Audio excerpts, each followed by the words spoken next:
Ah, alright then. Hey guys, good to see you again. I know it's been a bit. Sorry about Friday, but the replays were corrupted and wouldn't download, which frustrated me to no end. Sorry for the brief delay in getting the stream up. I had a couple of technical issues with Dota and XSplit. They sometimes don't quite play nicely together, but we should be fine now. So, without further ado, let's get into draft analysis. Empire versus RoX.KIS, and should be a good game. RoX.KIS has had some good showings lately. Picked up some very good players from other teams. Specifically, Sharfik is a very impressive mid player. I love watching him play.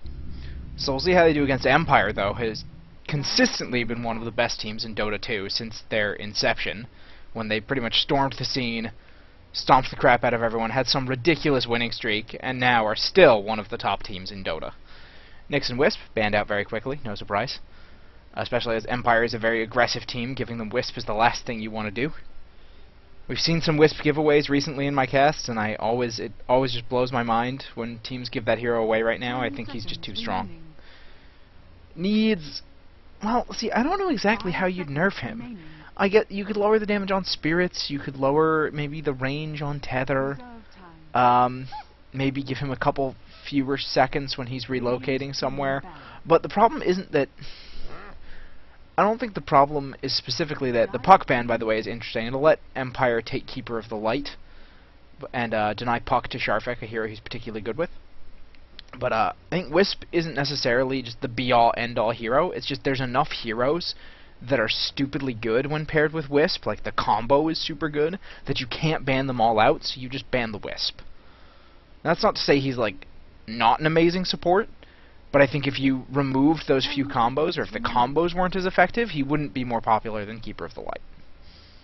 Could just be me, though. I could be totally wrong about that, but that's my belief. Empire, taking their time before picking Coddle. No surprise there that that was coming. Quick Rubik pickup from RoX.KIS, Rubik and Gyro. Gyro, not unexpected, but leaving Magnus and Darkseer both available for Empire if they want them, which I would not be hugely surprised if they picked up. Very, very potent heroes, both in their own right, and of course an incredibly potent combo. The Vacuum. Vacuum combined with RP, get a good wall on top of everything. You can do a whole lot of work with that combo. And of course, every time it's available for a team to dual pick, I rant about it because I just love it so much. Y'all are used to it by now, it's alright. 5 seconds remaining. But Empire, thinking it through. They might want to pick up a Lifestealer really quickly. There's the Darkseer. And Queen of Pain. Okay, so they're going to pick up a Queen of Pain. Again, not only give SS, you know, a Queen of Pain, which he's incredibly talented with, but deny it to Sharfik over on RoX.KIS. Queen of Pain, of course, can be a huge, huge playmaker in the mid-game. We'll see how she works out. Good AoE setup started by Empire. Lots and lots of AoE magic coming down. Between the Keeper of the Light, the Vacuum in from the Darkseer, of course the Ion Shell damage, and all of the Queen of Pain burst. If they can find someone to kind of lock people in, get them, just keep them in at least the same general area for the Queen of Pain to work on, would be very nice. Obviously the Enigma has been taken by RoX.KIS as their third pick. Magnus will very likely be banned out. Puck is out, so Dream Coil is not available. Maybe a Disruptor, a good Kinetic Field combined with this lineup could be amazing, and the Vacuum, of course, into Kinetic Field can be pretty ridiculous. But, yeah, and they still do have space for a Disruptor pick if they decide they want to. They also have to be able to get away with laning him, which is kind of significant. Shadow Demon being banned out, no huge surprise by Empire. They see that there's the Rubik, the Gyro, and the Enigma, which means all they really know is that the Enigma is probably jungling, so they have to worry about either a safe lane or a mid Gyro. The Rubik, of course, is probably going to be support as well. So actually, that makes it kind of odd that they're banning out Shadow Demon, because they're not going to go aggressive with an Enigma. I suppose it could be an off-lane Enigma, but that's so rare. Maybe they're going to do like a 3.5 lane in the bottom. Maybe Empire's expecting that, where, you know, a tri-lane and then Enigma actually in the jungle and just throw the off-lane completely. Don't even try to get the experience up there. Teams do that very occasionally. Phantom Lancer banned out by RoX.KIS. No big surprise. They have Empire has a Keeper of the Light, And they haven't picked a carry yet. You want to get rid of the Phantom Lancer so he can't go crazy, unless you're really intending on picking him. Banning out the Lifestealer, banning out potent carries to go with this combo. Because they already have... They're not particularly worried about Empire picking up a second really strong support for their tri-lane. They figure they can deal with that, but they don't want a ridiculously good carry that's going to be over-farmed because there's a Keeper of the Light and another strong support in that tri-lane. Especially if you have a support that you combine with Keeper you can't really contest the lane with. Can be particularly nasty if they get someone like a PL or a Lifestealer. We'll have to see who they end up going with. Empire bans out Clockwork, so worried about the offlaner as well as the support. 10 seconds remaining. I'm still questioning the SD ban just a little. I would have rather they forced RoX.KIS to waste a ban on it, because I doubt RoX.KIS was thinking about picking one up. Reserve time.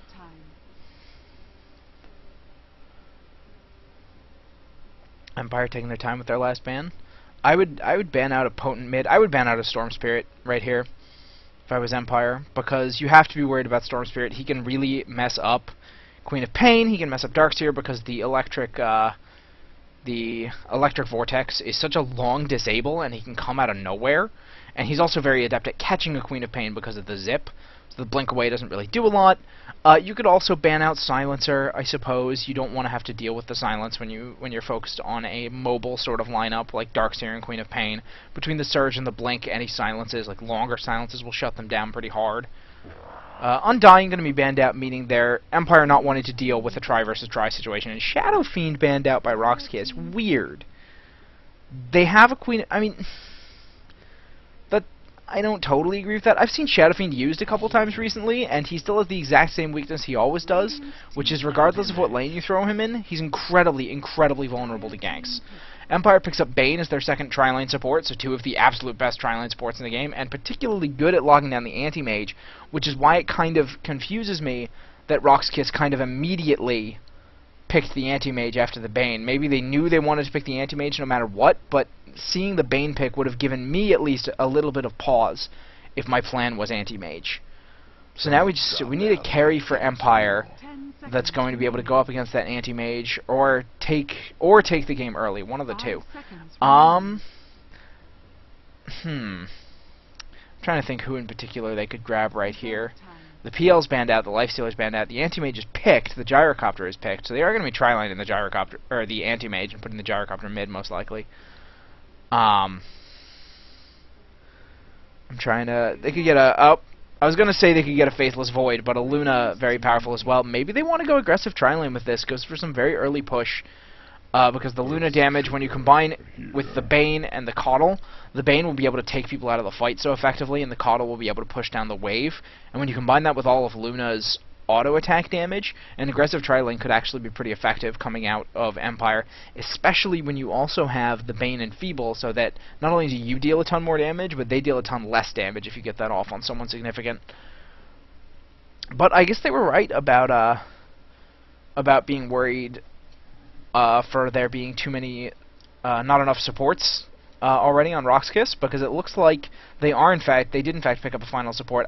They're either going to long lane the Enigma against the Darkseer, which, oh no, maybe the Coddle is not going to be... Alright, well, before I continue speculating, 333 going to be playing Empire's Keeper of the Light, OP going to be playing that Queen of Pain, Bloa going to be on the Luna, Scandal on the Darkseer, and SS going to be playing the Bane Elemental. Did I say Bane earlier? I think I said Queen of Pain, but maybe I said Bane. If I did, I apologize. For RoX.KIS, we have Yal on the Earthshaker. We have Dread going to be playing the Gyrocopter. Biz is going to be playing the Anti-Mage. Sharfik looks like he's going to be playing the mid-Rubik. That's exciting. I haven't seen a mid-Rubik by anyone but Na'Vi for a long, long time, so that should be a fun match to watch. And EEV up here, or hard EEV, I don't really know, on the Enigma. So he is going to be long laning the Enigma, but he is going to run up against a tri-lane and probably very quickly fall back to the jungle. He's not going to want to deal with that at all. Looks like they are going to be running the support Gyro as well, which is kind of unusual. A lot of teams have really moved towards almost only picking the Gyro as a carry. I think No Tidehunter is one of the few teams that still occasionally runs him as a support. And that's not to say he's bad at it by any means. It's just that it's not really his most common role at this point. bring up the last hits. So we're going to be checking out this mid matchup to start because I'm particularly interested in it. Are they going to be... they immediately pull the Enigma down to the jungle. Alright. Realizing, I guess, somehow figuring out that they're... or presuming that they're going to be against a try up there. Not wanting to deal with that, knowing that he wouldn't get anything. Oh, we have an Invisible Bane to start off. Does he have Nightmare skilled? Yes, he does. So he's hanging out by Sharfik. Going to be looking for a good time to engage. What does Queen of Pain have? She hasn't skilled anything yet. She wants to figure out what is going to be most useful for this attempted kill right here. Denied. And trying to wait for Sharfik to go down just a little more. Is he going to take the bait? There he goes. Alright, they were waiting for the Keeper of the Light as well, waiting for that charge up. Shadow Strike goes off. Oh, nice stun going to come out from Sharfik, but he is definitely going to go down. That is the first blood. It does go to the Keeper of the Light. And unfortunate that the Queen of Pain didn't get it, but at the same time, you have a Queen of Pain who is now out-leveling her lane opponent immediately. You have a Keeper of the Light getting a little bit of extra gold and level, and you make good use of the first rune. So a very solid start coming out from Team Empire right there. Gonna just continue farming this middle lane. Should be where all the action is, since you basically have empty lanes everywhere else. So I'm just gonna focus right here, unless I see a gank happening somewhere else on the map. And knowing me, I won't see it, but I'll see the kill indicator and get very confused as to what happened while I wasn't looking.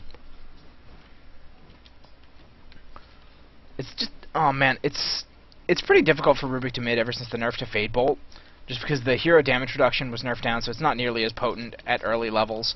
And against, I mean, he has reasonable base damage. Queen of Pain obviously has better base damage. She's actually putting extra points in the Shadow Strike, get a lot of extra harass off onto that Rubik. That's gonna hurt a lot. I mean, he's taken 40 a tick, he takes 75 from the initial, and it's, I believe 5 ticks, so that's 200 extra damage, 275 at level 2 for that Shadow Strike, which is huge amounts of damage in that mid lane. I mean, Rubik only has 625 life, so even after you take off maybe a third of that damage, a quarter of that damage about, for the base hero magic resistance, you're still taking over 200 damage just from that Shadow Strike, and it's so annoying to play against because you're so slow that if you try to actually stay in lane, Quap can just walk up and start hitting you for fun. And you know, she enjoys just tossing daggers at people. It's her favorite thing. Looks like the bottom tower is going to get pushed in very early. Not really particularly surprising. They have the Gyrocopter who has gone Flat Cannon to help clear waves. Flat Cannon and stats, actually. Unless he just hasn't put a point in. No, he does have... No? Attribute level 0. So he just hasn't put his second point in. He's going to hold it and see if he needs a clutch missile, see if he needs clutch stats, because he doesn't need anything with it right now.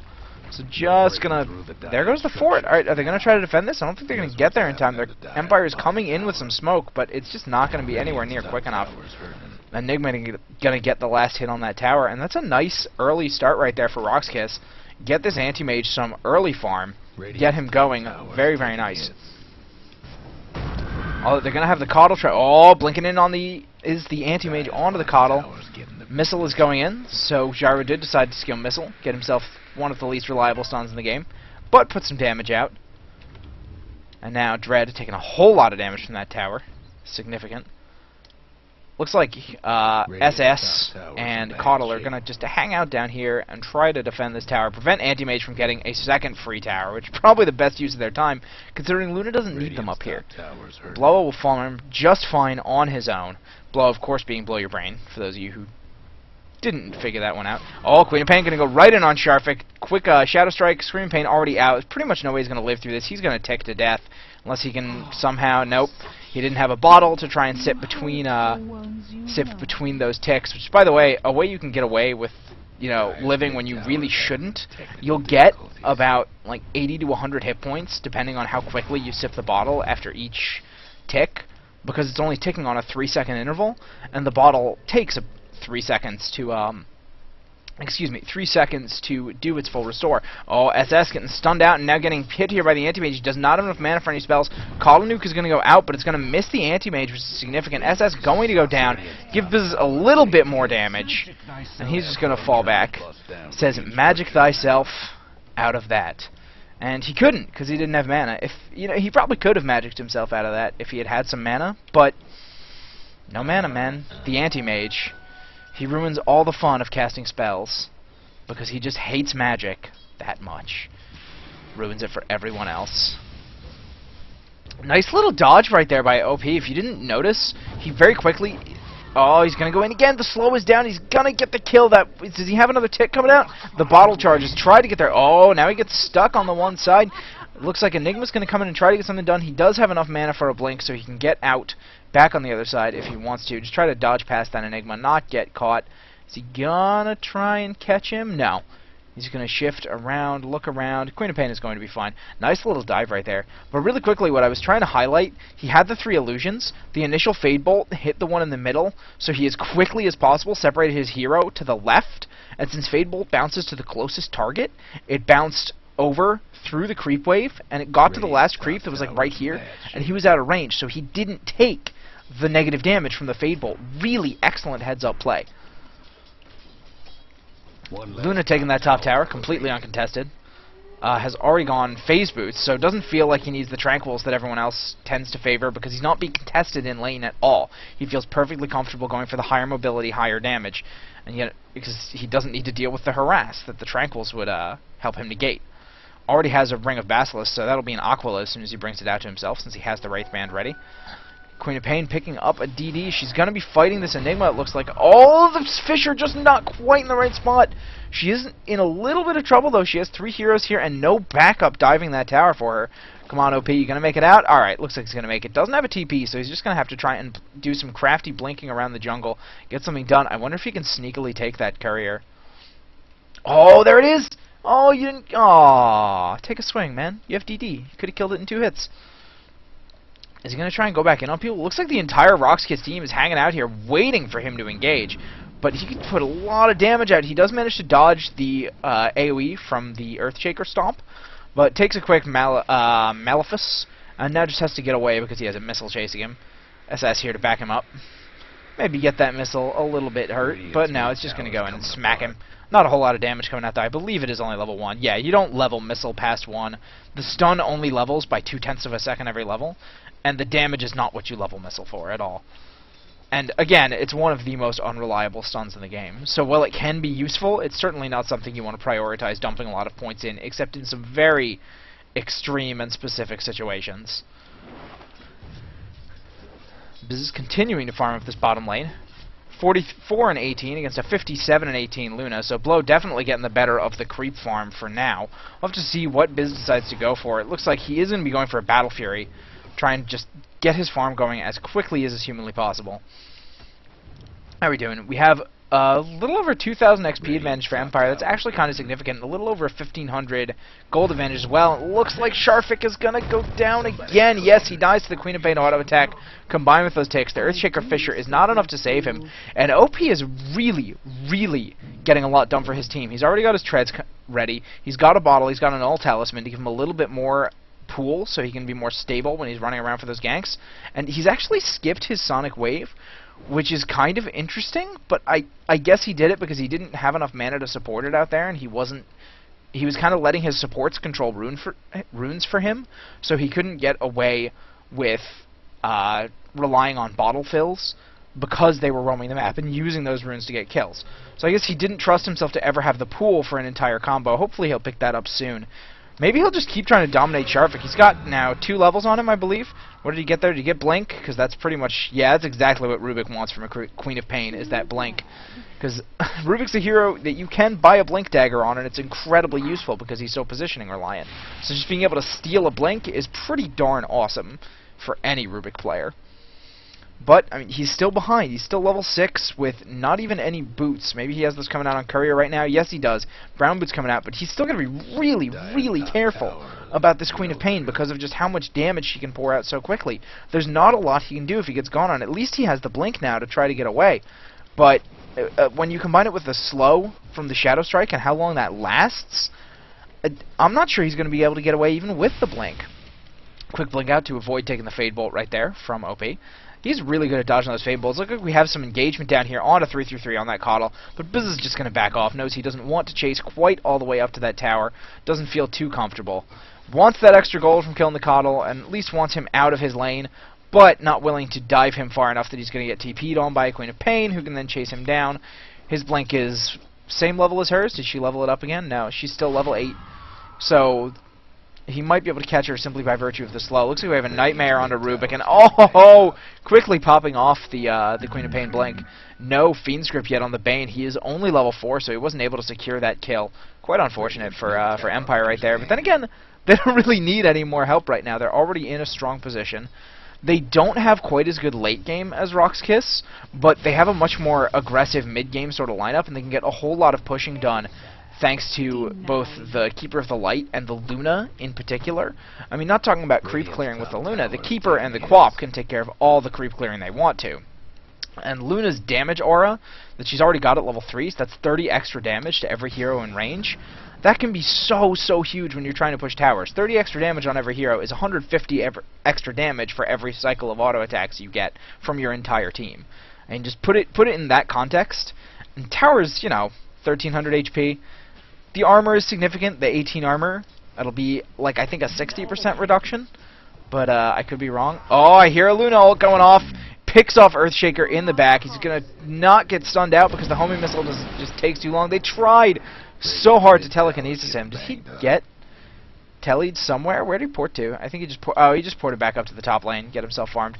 I heard Rubik's telly, and I saw it on cooldown, so I'm wondering if it literally kind of took effect as Luna was porting away right there, and she was tellied up here, because that would be pretty funny. You sometimes get those interesting interactions of skills that basically hit simultaneously with the TP activation, so it doesn't break the channel, but the skill still takes effect. It's pretty cool. 91-21 Luna up against a 76-38 anti-mage. As far as net worth goes, she's leading by about 800, so certainly not insurmountable. But RoX.KIS, I mean, they're kind of already stuck playing defense, which is not really what you want to be doing. Obviously, you have an anti-mage, you have an Earthshaker, you have an Enigma. You can turtle this pretty darn well with the heroes you have. But you don't want to be giving away an advantage in the laning phase that you don't have to, because you already know you're probably going to lose the mid-game if Empire plays properly. They just have so much damage and just so much that can just pour out and wipe your whole team basically with no effort in that mid-game.